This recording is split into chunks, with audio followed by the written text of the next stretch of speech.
Hello అండి, welcome back to my channel. ఎలా ఉన్నారండి అందరూ? మేమైతే చాలా బాగున్నాము. మేమైతే వరమలక్ష్మి పండగ వచ్చిందనేసి 2 వీక్స్ అయితే గ్యాప్ ఇచ్చామండి. నాన్ వెజ్ ఏమీ తినలేదు. కొంతమంది అయితే శ్రావణ మాసం ఫుల్ అయితే తినరు. మేమైతే ఒక 2 వీక్స్ వదిలైతే తినేస్తామండి. ఇంకా ఈరోజైతే నేను చికెన్ దమ్ బిర్యానీ అయితే చేశాను. టేస్ట్ అయితే అదిరిపోయిందండి. ఇంకా దాంతోపాటు అయితే చికెన్ పకోడా అయితే చేశానండి.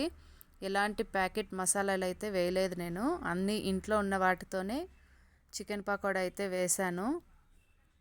అది కూడా టేస్ట్ అయితే చాలా బాగుండింది. ఆ తర్వాత ఆనియన్స్ రైతా అయితే సర్వ్ చేశానండి.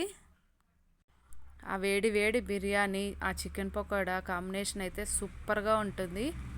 మీకు రెసిపీ కావాలా? అలా అయితే కామెంట్ బాక్స్లో కామెంట్ చేయండి.